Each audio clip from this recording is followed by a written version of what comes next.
en tus pisadas quiero seguir, Jesús, dispuesto a rendir todo mi corazón.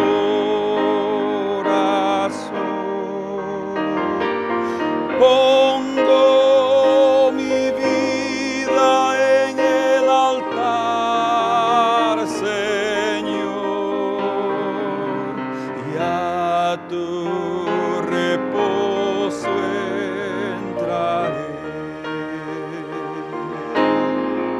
En tus pisadas quiero seguir, dispuesto a rendir todo mi corazón.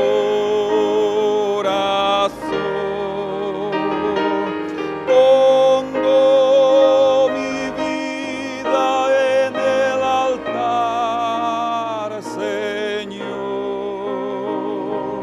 y a tu reposo entraré.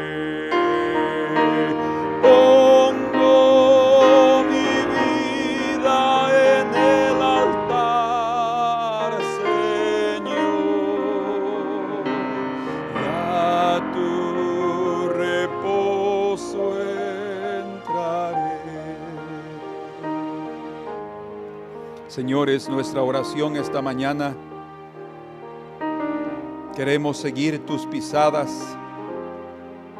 Queremos andar en tus pisadas, Señor. Enséñanos a caminar en ellas.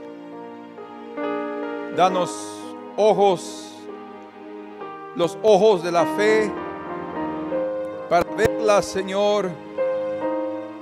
Y a pesar del trayecto que toman, a pesar del camino donde se encuentran, no temamos seguirlas. Señor, el Cordero va a la cruz y tú ahí nos llevas. Pero nosotros preferimos seguir nuestras propias pisadas, nuestros propios caminos. Y a ti nos apartamos del tuyo, Señor. Pero esta mañana te pedimos, abre nuestros ojos para ver por donde tú caminas cada día. Y danos, Señor, la obediencia y la gracia para poner nuestros pies sobre esas pisadas. Y seamos, Señor, guiados por el camino de la rectitud y del camino de tu bendición, Señor, por favor. Te lo pedimos en el nombre precioso de Jesús. Pongo mi vida en el altar, Señor, y a tu reposo entraré.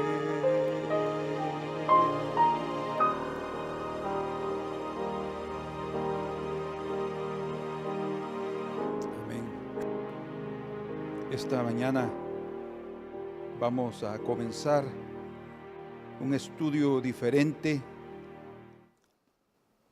y un estudio que nos lleva a profundizar un poco más en cuanto a la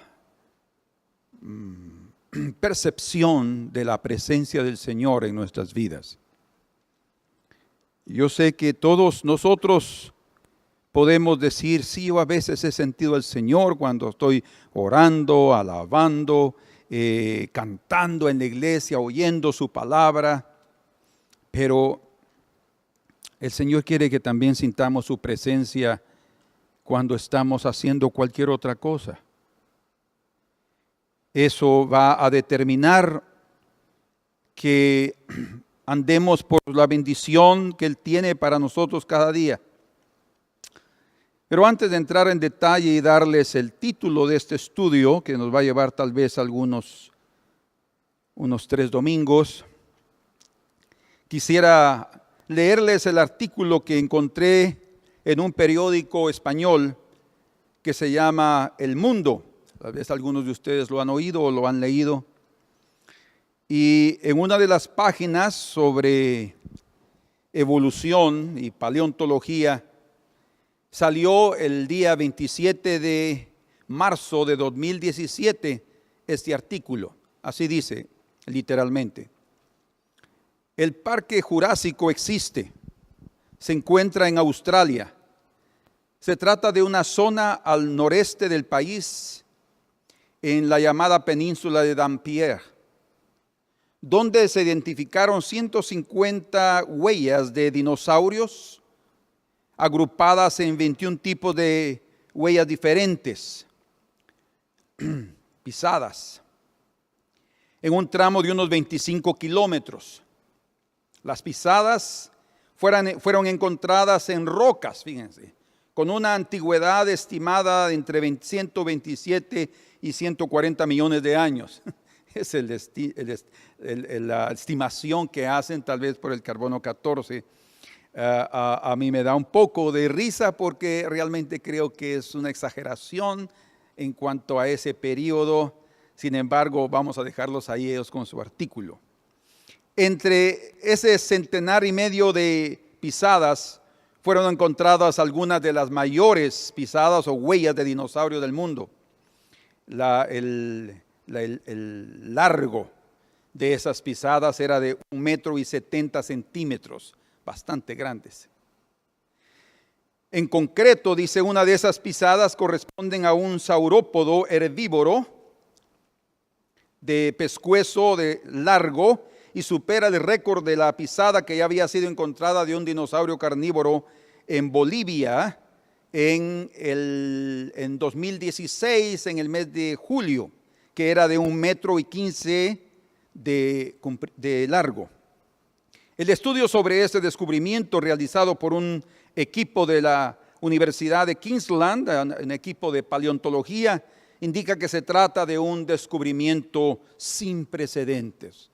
En el campo de la ciencia de la paleontología, la cuestión de las huellas, de las pisadas de hombres, de dinosaurios o de cualquier tipo de ser de la antigüedad de cientos y cientos de años atrás, genera una gran emoción y genera un gran estudio para poder detectar, saber cómo vivían, cómo eran, el peso de ellos, en fin, muchas cosas, muchas características surgen a través de esas huellas. Los paleontólogos entregan años de su vida para estudiar sobre esas formas de vida antiguas, en esos periodos llamados geológicos, y lo hacen a través de fósiles, o sea, seres vivos que quedaron totalmente hechos piedra y que son evidencia de que sí existieron. No, yo no dudo de eso, no dudo, que claro que sí. Y que cuando ellos encuentran esas pisadas se emocionan tanto porque para ellos el descubrimiento de ellas vale oro, es una emoción. Por eso dice aquí, entre comillas, un descubrimiento sin precedentes.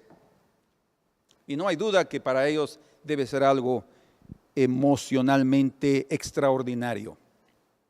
Pues yo también quiero decirles que cuando yo encuentro también las huellas del Señor en nuestra vida, las huellas en mi camino, yo voy a compartirles algunas cosas aquí,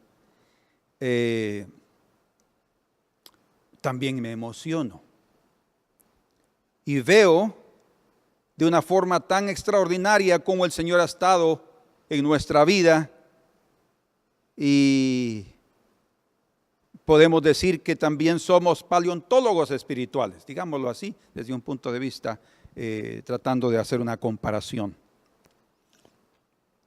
Yo leí la historia de un hombre europeo ateo que decidió hacer un viaje por el desierto de Sahara. Ustedes saben que es el desierto seco más grande del mundo. Y él se unió a una caravana, y en esa caravana, de repente una de las noches, él vio a uno de los guías de la caravana que conocían el desierto arrodillado en la noche. El hombre se acercó al nativo y le preguntó con ironía: cómo você sabe que realmente Dios existe? ¿Por qué usted ora? Y aquel humilde pero sabio hombre le dio una magnífica respuesta, por eso lo tengo aquí. Mirando en la arena del desierto, dice ese hombre, yo descubro si las pisadas son de un hombre o son de una bestia. Es obvio. Y de la misma forma, cuando veo el mundo, le dijo, las pisadas que hay en él me demuestran, me revelan que con seguridad por él, por el mundo, pasó Dios. Me llamó mucho la atención esta historia porque personalmente creo que Dios ha pasado por el mundo en cualquier parte. Él tiene una de las cualidades de los atributos intransferibles, o sea, intransferibles, no pueden ser transferidos al hombre, es la omnipresencia. Él puede estar presente en cualquier lugar y al mismo tiempo. Entonces no hay duda que Dios ha estado hasta en el lugar más recóndito del, no digamos del mundo, del universo, porque los cielos de los cielos, dijo Salomón, no lo pueden contener. Es imposible que la creación contenga al Creador. Entonces, sus huellas han quedado ahí, como la propia Escritura dice en el Salmo 19, ustedes saben de memoria esos versículos de ese Salmo sabio. Los cielos, dice, cuentan la gloria de Dios y el firmamento anuncia la obra de sus manos. Un día emite palabra a otro día y una noche a otra noche declara sabiduría. Y en ellos puso al sol, desde el cual se levanta y pasa por todo el día y tiene su ocaso y nada se esconde de su calor. Es obvio que en los cielos que fueron hechos por la palabra de Dios, dice en el libro de Hebreos, hay evidencias de su intervención. Y todo lo que fue creado, los animales, toda la hierba del campo, los árboles y no digamos el hombre, tiene evidencias también de la intervención divina. Entonces, hoy vamos a comenzar, permítanmelo decirlo de esa manera, un viaje en algunos sectores de la vida para descubrir las huellas del Altísimo y por qué Él estuvo ahí, qué fue lo que Él hizo.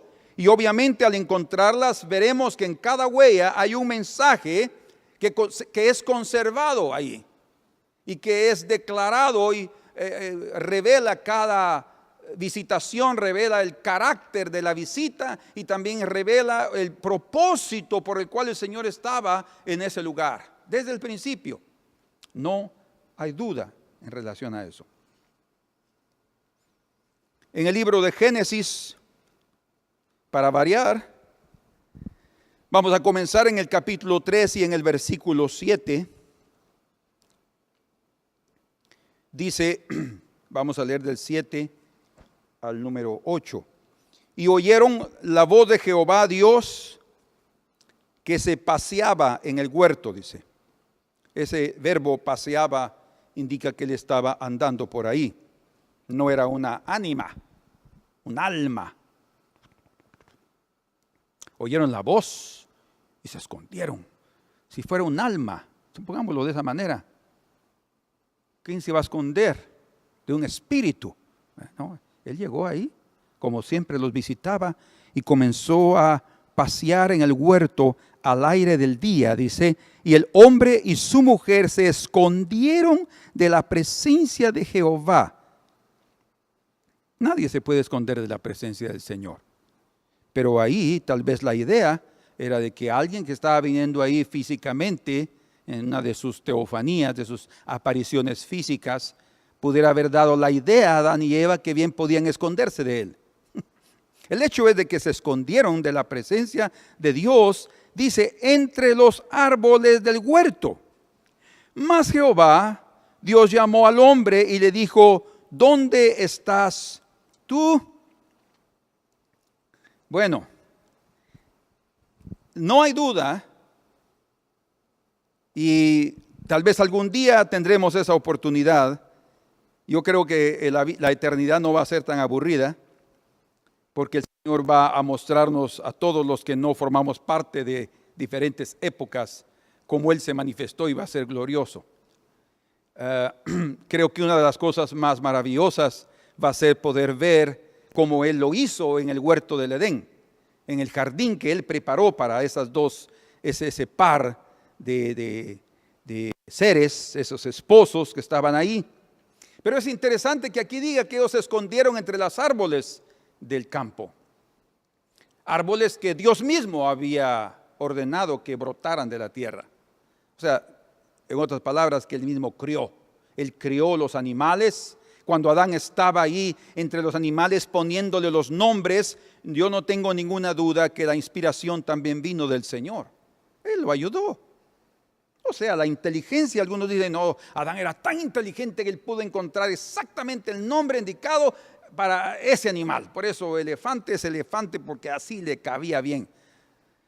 Hay el nombre, y obviamente el nombre en cada idioma es diferente, y en otros idiomas pueden ser un poco más significativos, como el hebreo, por ejemplo.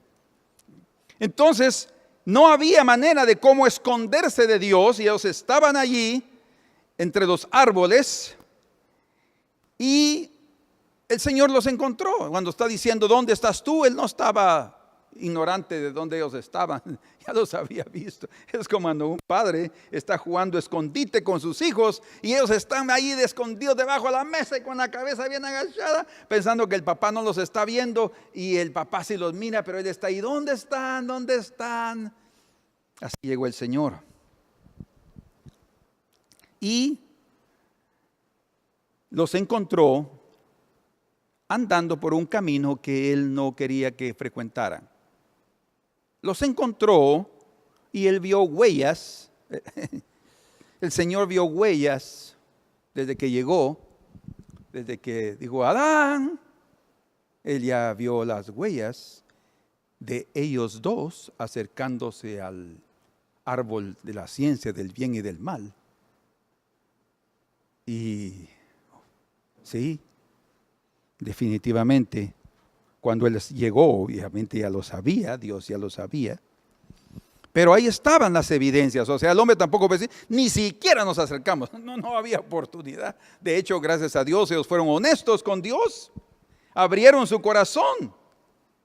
Pero las huellas del Señor, las pisadas del Señor, cuando llegaron allí, manifestaron algo. Muchos piensan que Dios llegó ahí para condenarlos. Muchos piensan que Dios llegó ahí para juzgarlos, para decirles, se los dije, pecadores, desobedientes. Pero Él no llegó así. No llegó con el dedo amenazador, no llegó con furia, sino llegó, ¿dónde estás? Sus huellas revelaban un anhelo de compañerismo, revelaban compasión, revelaban también que a pesar de que ellos estaban alejándose de aquel que los crió para su gloria, de aquel que los crió para comunión, y ellos separándose debido al pecado, Él les mostró que ellos no podrían salir de esa condición si ellos vivían alejándose del Señor. Ellos necesitaban acercarse a pesar de su realidad y ver que las pisadas del Señor estaban manifestando toda una gama, Él estaba abarcando muchos aspectos del corazón divino, mostrándoles que había salvación a pesar de su desobediencia. Obviamente, ellos se escondieron, y ustedes saben la historia, que se cosieron hojas de higuera para esconder su desnudez. Pero esas hojas de higuera lo que demuestran es su propio camino, su propia justicia, que nadie, por más que quiera hacer lo que crea que es correcto, va a agradar a Dios. Es imposible. Entonces esas huellas demuestran muchas cosas. Cuando usamos la lupa de Dios, porque para poder ver sus huellas necesitamos de una lupa divina, porque la lupa humana no nos ayuda, porque las huellas del Señor en este mundo son imperceptibles para los incrédulos, imperceptibles para los duros de corazón, imperceptibles aún hasta para los desobedientes. Pero el Señor sí tiene y ha dejado sus huellas y están ahí con un propósito para mostrar al hombre y como testimonio de que Él nunca abandona su obra. Entonces, al usar la lupa de Dios, podemos ver en esas huellas vestigios, rastros, si queremos entenderlo de esa manera, desde el lenguaje paleontólogo, digamos así, de un paleontólogo, rastros de amor, rastros y muestras de comunión, como ya lo vimos, de misericordia y de justicia, porque cuando Él los vio y les dijo, ¿y quién te enseñó que estabas desnudo? Inmediatamente el Señor, en lugar de haberlo condenado, porque sí, es cierto que le dijo, pues ya comiste definitivamente de lo que te dije que no lo hicieras.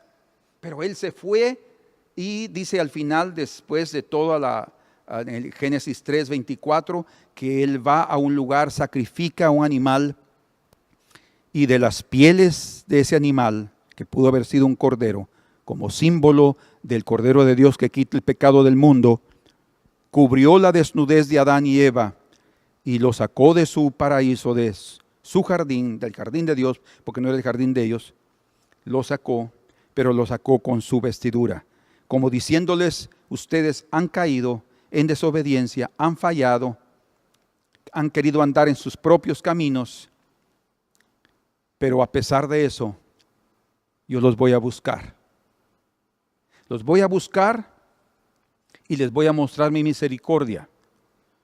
Y quiero decirles que ustedes no van a poder salir de ahí solos. Únicamente van a salir a través de mi intervención, porque yo mismo voy a hacerme como ustedes y voy a morir por ustedes y los voy a libertar de las garras y de las cadenas del pecado. Dios estaba ahí, en medio de ellos. Y a pesar de que el hombre y su mujer lo abandonaron, como hacen la mayoría de los hombres, Él continuó secretamente andando entre ellos. Como dice ahí en el verso 8, y oyeron la voz de Jehová Dios que se paseaba en el huerto. Ya habían caído, ya estaban en pecado, pero el Señor aún estaba ahí paseando, llegando ahí con sus pisadas, con sus huellas, sus pies, mostrando que Él venía a buscarlos. Con razón el Señor dice que Él vino a buscar y a salvar lo que se había perdido. Él dijo, yo no vine a llamar a justos al arrepentimiento. Es obvio, un justo no se va a arrepentir. Pero alguien que reconoce su pecado, ese sí se arrepiente. Y es por esos que el Señor viene. Él dice, yo vine a buscar y a salvar. Dos obras, dos iniciativas divinas. Buscar y salvar lo que se había perdido.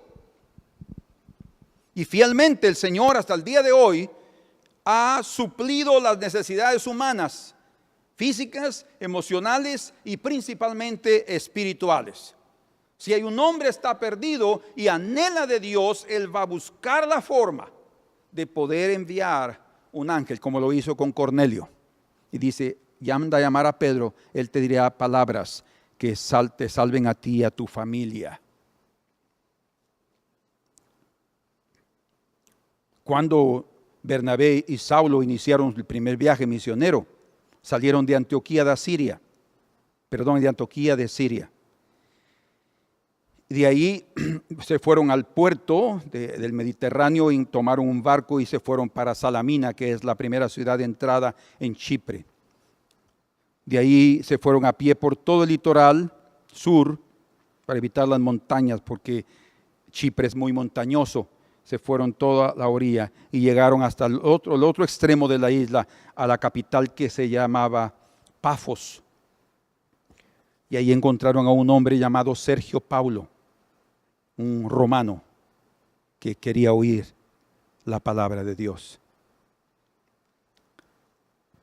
¿Cómo es que en el primer viaje misionero Dios les abre la puerta? Ellos predicaron en Salamina y dice que habían judíos ahí y han de haber oído, pero Lucas no registra que hubieran salvos ahí. Dice, muchos creyeron, no registra nada de eso. Hasta que llegan a Pafos, dice que ellos hablaron también la palabra del Señor, y cuando se predicó, Sergio Pablo dijo, yo quiero oír eso.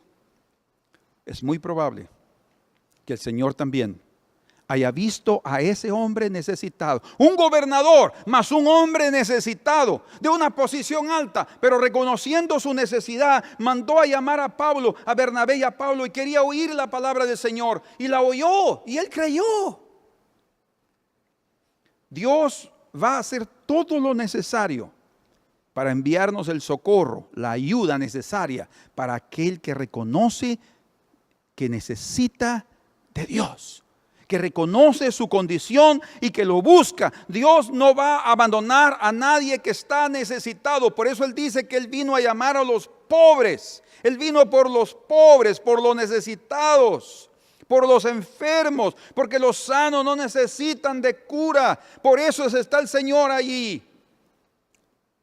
Ojalá tú seas uno de esos esta mañana, que están ahí como Sergio Pablo, tal vez en su posición, viviendo su vida, pero necesitado. Y hay tal clamor en el corazón que en los cielos, así como el ángel le dijo, mira, tu oración y tus limosnas, Cornelio, han llegado delante de Dios.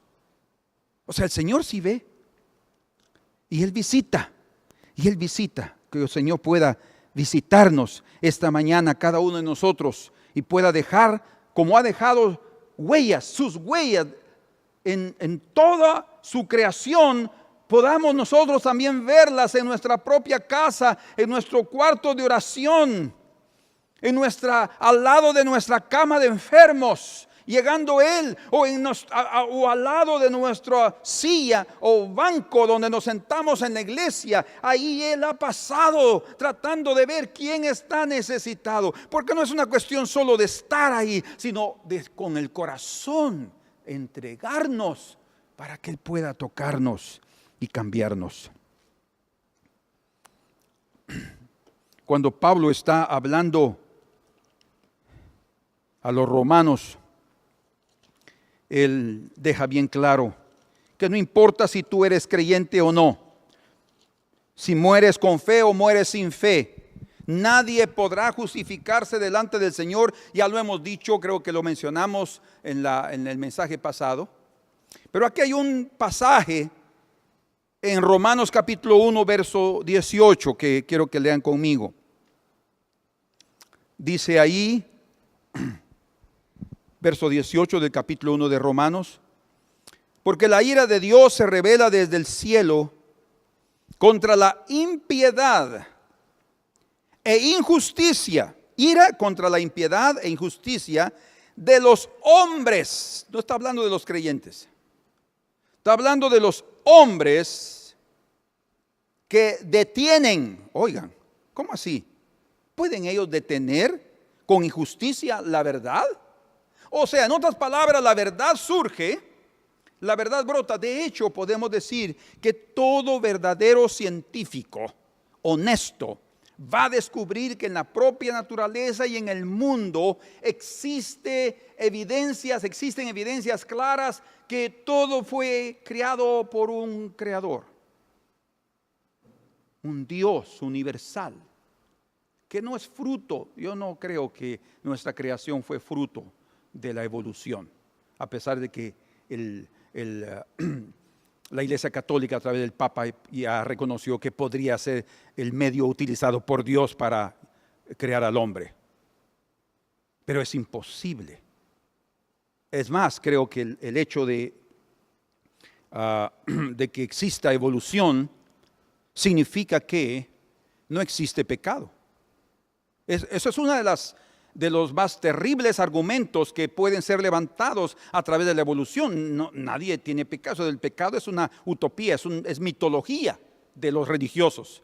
¿Por qué? Porque si venimos de una ameba, venimos de un ser microscópico que se evolucionó a través de un caldo primogénito, caldo, que al inicio se llevó a cabo esa unión de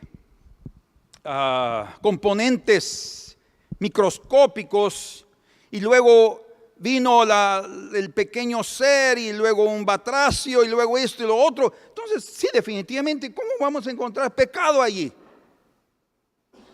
Pero Dios crió al hombre maduro, como Adán y Eva. Y eso solo lo vamos a descubrir de aquí a poco.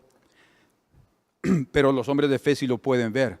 Pero eso dice aquí, que detienen con injusticia la verdad, porque hay una verdad evidente. Verso 19, porque lo que de Dios se conoce les es manifiesto, o sea, está claramente expuesto aquí. Por eso digo, todo científico honesto va a ver a Dios aún en las leyes de la naturaleza. Imagínense cómo es que el universo puede dirigirse y existir por leyes. ¿Quién hizo esas leyes? Leyes solo pueden ser hechas por un ser inteligente, por una mente inteligente.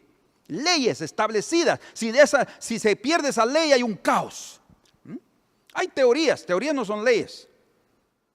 Puede llegar a ser una ley si se comprueba, pero lo que Dios está hecho, está manifiesto, dice, porque Dios se lo manifestó. Vean, verso 20, porque las cosas invisibles de Él, de Dios, su eterno poder y deidad, dos cosas importantes, su eterno poder y divinidad, o sea, Él es Dios y su poder es magnífico, Él es omnipotente, todo lo puede.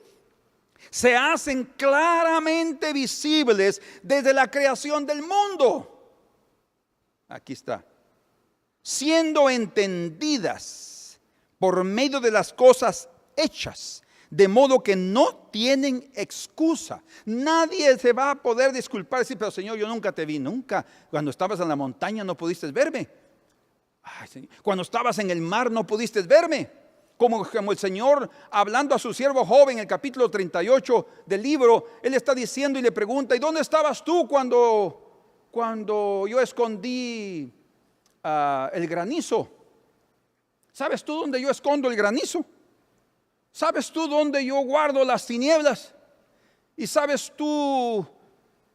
Y un montón de preguntas, ¿dónde el tiempo de gestación de las cabras monteses? Y él hace tantas preguntas que le hace a Job, que aquel hombre se queda perplejo y dice, Señor, realmente hay cosas que yo ignoro. Pero él no está tratando de darle evidencias físicas de su poder y deidad. Él está mostrando que cada cosa evidencia que Él es Dios.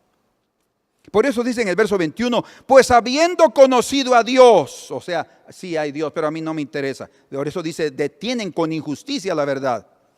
No le glorificaron como a Dios.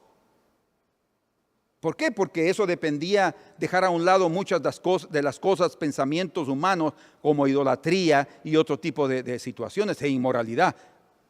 Dice, no le glorificaron como a Dios, ni le dieron gracias, sino que se envanecieron en sus razonamientos, y su necio corazón fue entenebrecido. Profesando ser sabios, se hicieron necios. Y cambiaron la gloria del Dios incorruptible en semejanza de imagen de hombre corruptible, de aves, de cuadrúpedos y de reptiles. Comenzaron a adorar aves, serpientes y cosas hechas por ellos mismos. Por lo cual también Dios los entregó. ¿Se dan cuenta cómo viene la entrega de Dios? Porque Dios los entrega. Los entregó a inmundicia en la concupiscencia de sus corazones, de modo que deshonraron entre sí sus propios cuerpos, ya que cambiaron la verdad de Dios por la mentira, honrando y dando culto a las criaturas antes que al Creador, el cual es bendito por los siglos. Amén. Entonces, en toda la creación hay evidencias de la existencia divina. Los hombres hacen más o menos lo que es malo y omiten lo que saben que es bueno, de tal manera que nadie puede disculparse de su ignorancia.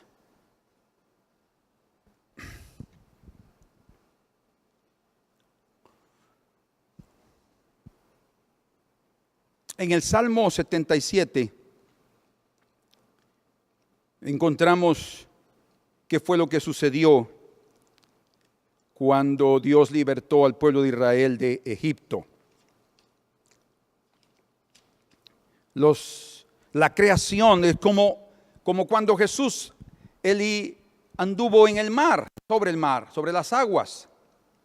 Dice que los discípulos dijeron: ¿quién es este que aún hasta el mar y el viento le obedecen? La creación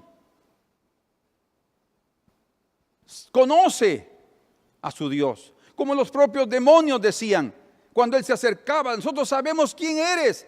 Eres el Santo de Dios, el Hijo del Altísimo. Cállense. El Señor les callaba la boca, porque a los propios demonios conocían quién era Él. Y aquí en el Salmo 77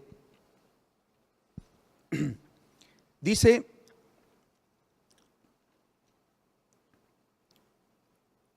verso 15, con tu brazo redimiste a tu pueblo. Está hablando del momento cuando lo sacó de Egipto. Y a los hijos de Jacob y de José, con tu brazo. Te vieron las aguas, oh Dios, las aguas te vieron y temieron. Los abismos también se estremecieron. Las nubes echaron inundaciones de aguas en su orden. Tronaron los cielos y discurrieron tus rayos. La voz de tu trueno estaba en el torbellino. Tus relámpagos alumbraron el mundo. Se estremeció y tembló la tierra. Así es lo que sucedió también cuando Él descendió sobre el monte Sinaí y hubieron truenos y relámpagos y un terremoto grande. Pero luego dice aquí: y en el mar fue tu camino y tus sendas en las muchas aguas, y tus pisadas no fueron conocidas. Dios hace cosas maravillosas, pero sus pisadas, dice, no son conocidas. Que nosotros no podamos compararnos a esos seres humanos que con injusticia detienen la verdad.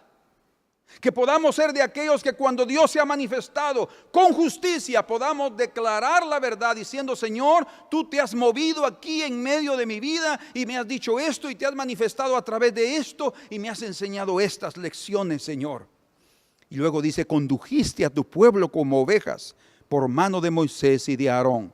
Cuando dice condujiste a tu pueblo como ovejas, el pensamiento de un pastor del oriente es que las ovejas lo siguen. Eso significa que Él es el que va abriendo camino. Él va mostrando el camino. Y bien dice la Escritura, hablando del pueblo de Israel por su paso por el desierto, que Dios iba delante de ellos en una columna de fuego en la noche, o con esa columna de nube en la noche, buscándoles reposo.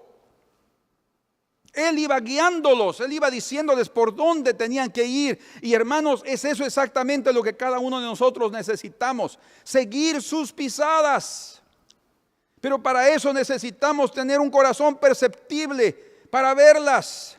Y yo sé que muchas veces nos pasa lo de Romanos. Las vemos, sabemos que por ahí tenemos que andar, pero queremos andar por nuestros propios caminos.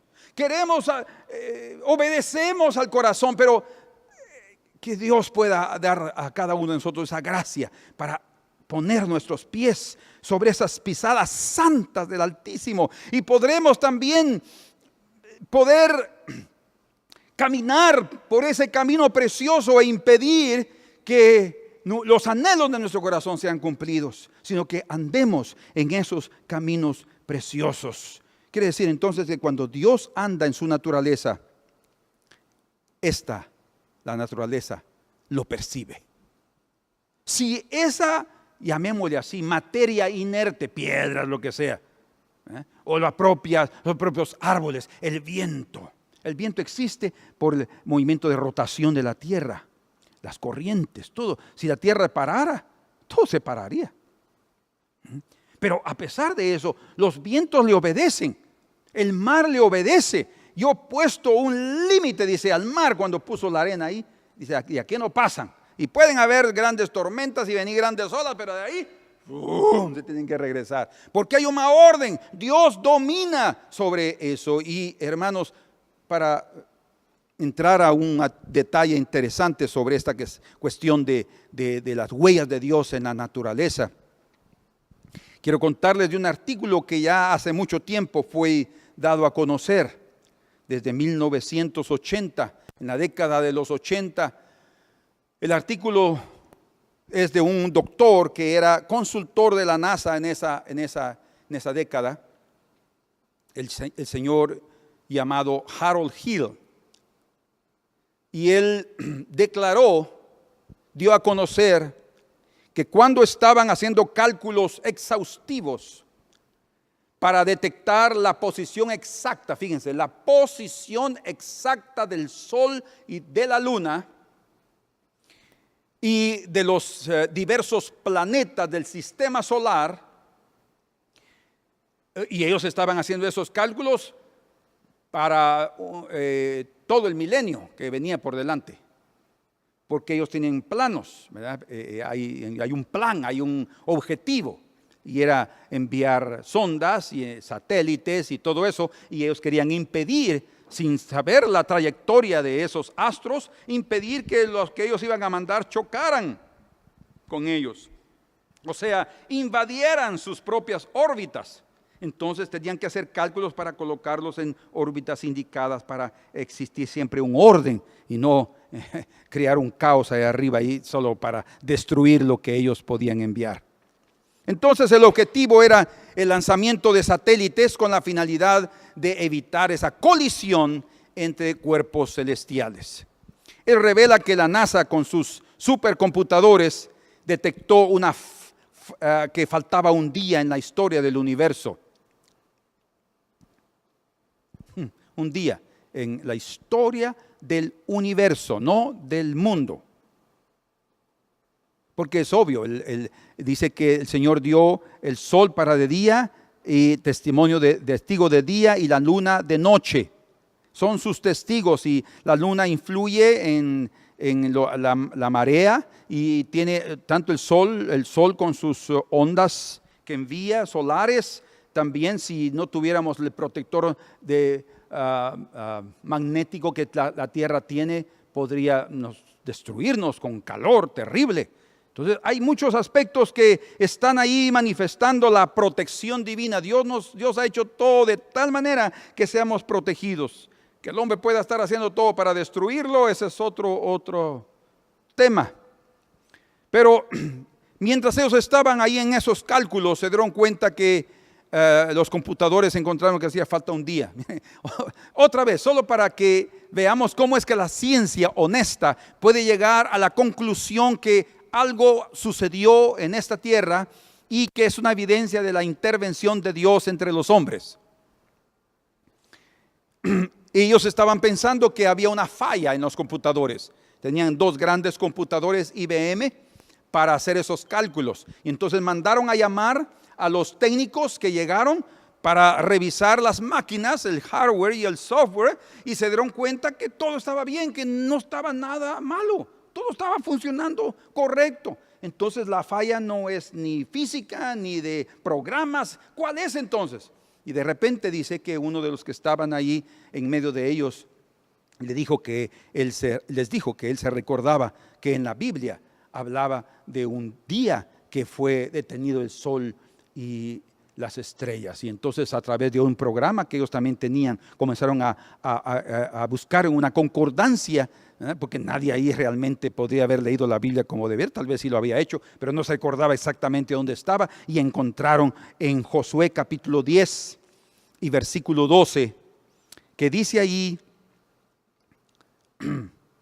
Josué 10:12, entonces Josué habló a Jehová el día en que Jehová entregó al amorreo delante de los hijos de Israel, y dijo en presencia de los israelitas: Sol, detente en Gabaón, y tu luna en el valle de Ajalón. Bueno, primero miremos algo. Aquí está el sol y los planetas giran alrededor del sol, ¿verdad? En su elíptica, cada uno de ellos, en su diferente distancia, todo maravilloso. Y las lunas alrededor del planeta, todo en un orden impresionante. Ahora, debido a nuestra ignorancia o nuestra pequeña mente, no podemos ver que todo el sistema solar también gira alrededor de una vía láctea. Todo el sistema solar. Quiere decir entonces que el sol tampoco, es lo que yo trato de decir lo siguiente, que el sol no está fixo en un solo lugar, que todo eso se mueve. Por eso es que la orden, y uno podría, es que Josué no sabía nada de eso. Claro que no sabía nada de eso. Pero interesantemente él dijo, sol, detente. Porque la idea humana es ver al sol. Y para él no era errado, equivocado decir eso. Era el sol que se movía. Detente. Pero no se imaginaba el poder de la palabra del Señor que realmente se detuvo. Entonces dice, bueno, entonces aquí está el hecho. Y entonces metieron ese dato en la computadora y se dieron cuenta que eran 23 horas y 20 minutos. Pero entonces no es un día incompleto. Y no habían terminado de leer el verso 13, donde dice, y el sol se detuvo y la luna se paró hasta que la gente se hubo vengado de sus enemigos. ¿No está escrito esto en el libro de Jacer? Y el sol se paró en medio del cielo y no se apresuró a ponerse casi un día entero. Qué preciosa es la escritura. Casi un día entero. Entonces no son 24 horas exactas. Que la palabra del Señor, cuando dice casi es casi. Cuando dice 24 horas son 24 horas. Entonces eran 23 horas y 20 minutos que el sol se detuvo y la luna, y eso significa, escuchen, que todo el universo se detuvo ante aquel espectáculo. Qué maravilloso. Por eso esa es una de las razones por las cuales yo creo que la Tierra es la única que por en cuanto tiene vida. Humanamente yo digo, no es posible, deben haber otros planetas en otros sistemas solares con condiciones semejantes a la Tierra que puede tener vida. Puede ser. Pero hasta aquí, el lugar que el Señor muestra es la Tierra. Y algo interesante, yo ayer vi en las noticias de una sonda que enviaron hace algún tiempo y que tomó una fotografía de la Tierra. Fíjense, es un puntito azul. Es maravilloso. Y se ve la luna aquí y la Tierra allá. Y esa fotografía fue tomada a una distancia de 1.000.000 de kilómetros. Solo, a 1.000.000 de kilómetros. Y allá está la Tierra azulita, diferenciada de cualquier otro planeta. Impresionante. Bueno, aún así, la solución no estaba total porque hacían falta 40 minutos. Entonces, la misma persona que intervino dijo, bueno, pero en la Escritura también hay otro pasaje donde se refiere, y vamos a ir a Segundo de Reyes, donde se refiere que también el tiempo fue detenido o retrasado, digámoslo así. En Segundo de Reyes, capítulo 20, se refiere al rey Ezequías, cuando él enfermó y luego está pidiendo señal al Señor de su cura. Dice en el verso 9, leamos desde el 8, y Ezequías había dicho a Isaías, ¿qué señal tendré de que Jehová me sanará y que subiré a la casa de Jehová al tercer día? Respondió Isaías, esta señal tendrás de Jehová, de que hará Jehová esto que ha dicho, avanzará la sombra 10 grados o retrocederá 10 grados. Y Ezequías respondió, fácil cosa es que la sombra decline 10 grados, pero no que la sombra vuelva atrás 10 grados. Increíble eso. Tiene que ver con el tiempo de vida que también le dio a Ezequiel. Dice en el verso 11, entonces el profeta Isaías clamó a Jehová e hizo volver la sombra de los grados que había descendido en el reloj de Acaz. Se dice el reloj de Acaz porque fue en sus días que ese reloj fue construido. No dice propiamente que él lo haya construido. 10 grados atrás. Y cuando ellos metieron ese dato a la computadora, a las computadoras, 10 grados son 40 minutos exactos. Entonces se completó el día que estaba perdido. Yo quiero volver a Romanos. Ya voy a terminar. No voy a avanzar lo que yo hubiera querido, pero no importa. El Señor nos guía siempre y yo así lo creo. Aquí capítulo 1 de Romanos, otra vez aquí. Imagínense, primero fue una declaración de este consultor de la NASA, señor Harold Hill. Pero ¿por qué la NASA no hizo esta declaración pública? Y dijeron, miren ustedes, esto es extraordinario. Dios existe. La Biblia tiene razón, la Biblia es divina.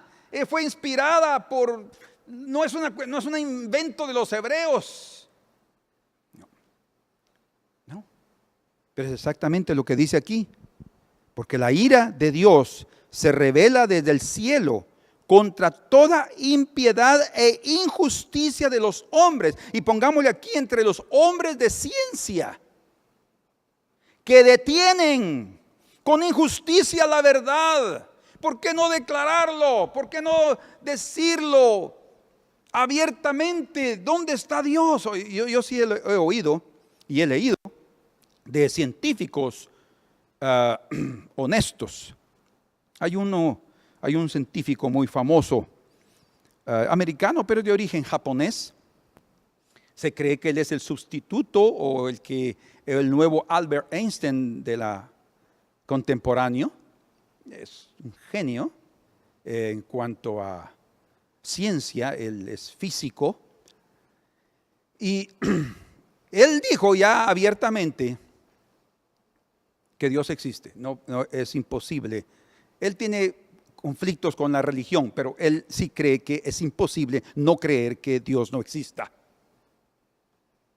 Y es obvio, miren, los primeros y grandes científicos de la historia han sido gente cristiana, que lo que han visto es lo que Dios ha hecho y han glorificado el nombre del Señor. Y es lo que nosotros debemos hacer siempre. Hermanos, no seamos semejantes a científicos que solo quieren tener reconocimiento de su ciencia, de su conocimiento, en lugar de darle la gloria al Creador. Como dice aquí, por habiendo conocido a Dios, no le glorificaron como a Dios, ni le dieron gracias. Entonces Dios los entregó, dice. Que no los entregaron, ellos no entregaron la gloria y la gratitud al Señor. Podría haber traído una conversión a la NASA, ¿no? Pero no, duros de corazón. Que el Señor pueda hacer de nosotros personas sensibles, personas que perciban cuando el Señor está con nosotros y cuando Él sale, cuando Él está hablándonos y cuando Él hace silencio, cuando Él está oyéndonos en nuestras oraciones y cuando no. Porque eso puede hacernos personas sensatas, personas inteligentes espiritualmente hablando, para saber exactamente. Por eso es que bien dice que el Espíritu Santo, Romanos 8, 26 a 28, fue enviado para ayudarnos en nuestra flaqueza, porque no podemos pedir como conviene, dice. Podemos tener inteligencia y sabemos lo que podemos y lo que queremos pedir, pero pedir con lo que conviene y pedir según la voluntad de Dios, esas cosas se realizan. Y es eso, para eso el Espíritu Santo fue dado. Entonces necesitamos esa sensibilidad para dejarnos guiar por el Espíritu. Que podamos ver sus pisadas en nuestro jardín y podamos seguirlas. No sigamos el rastro de la serpiente que se asomó por ahí en el jardín y dejó su rastro en la grama y subió en aquel árbol en la tentación, sino que podamos ver que las pisadas del Señor son preciosísimas. Cuando hablo de pisadas no estoy hablando de un misticismo, No me malinterpreten, no estoy hablando de un misticismo, estoy hablando de la presencia del Señor, estoy hablando del caminar del Señor, estoy hablando de su presencia en medio de nosotros. Señor, que en esta hora tú puedas mostrarnos tus pisadas, Señor. Si hemos fallado como Adán y Eva, que tú muestres, Señor, que nuestras pisadas revelan lo que hemos hecho, cómo hemos actuado, revelan nuestro miedo, revelan lo horrible del pecado. Y que veamos, Señor, que tu caminar al acercarse a nosotros, lo único que revelan es: ven, hijo, ven, hija. Yo vine aquí a buscarte, consciente de su situación. Yo vengo aquí para que seas libre de tu realidad. Yo vengo aquí para que tú consigas caminar conmigo.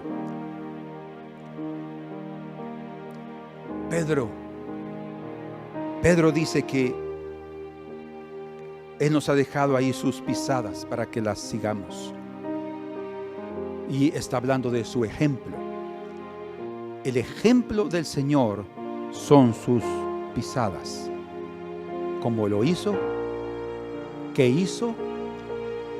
¿Y por qué? ¿Por qué nosotros no colocamos nuestros pies sobre esas pisadas? Y decimos: Señor, yo quiero seguirte. No importa si esas pisadas me llevan al Getsemaní, a otro jardín, donde hay evidencias, no solo de muchos pies, de una grande turba que llegó allá, un gran número de soldados y de personas para prenderlo, sino específicamente en un lugar hay huellas de rodillas, donde estaba inclinado orando el Señor, orando para recibir la gracia, para beber ese cáliz, literalmente, ya no solo simbólicamente, sino literalmente. Que eso pueda darnos a nosotros también un anhelo de identificarnos con esas huellas de sus rodillas y doblar nuestras rodillas y pedir también al Señor la gracia para beber el cáliz de la salvación, que requiere sí sacrificio, requiere sí abnegación y obediencia, mas que trae un fruto eterno de gloria. Señor, en el nombre precioso de tu Hijo, te rogamos que en ningún momento menospreciemos tus pisadas, la forma como has llegado a visitarnos, Señor, y que abramos nuestro corazón, Señor, para verlas y andar por ellas.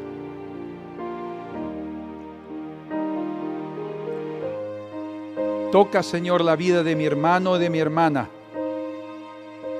En el nombre de Jesús, para ya no andar en nuestros propios caminos, mas en el camino del Santo, en el camino que no retenemos la verdad, sino la proclamamos, en el camino de la gratitud, viendo que todo lo que viene, viene de Dios, para que la gloria la reciba el Señor.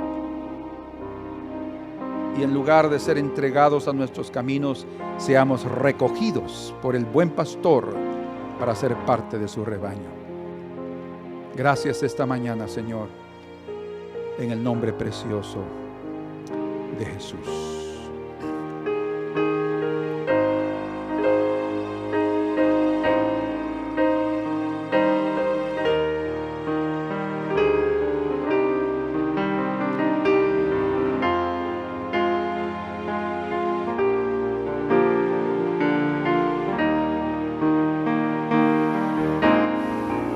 En pisadas. Quiero seguir, Jesús, dispuesto a rendir todo mi corazón. Pongo mi vida en el altar, Señor, y a tu reposo entraré. En tus pisadas quiero seguir, Jesús, dispuesto a rendir todo mi corazón.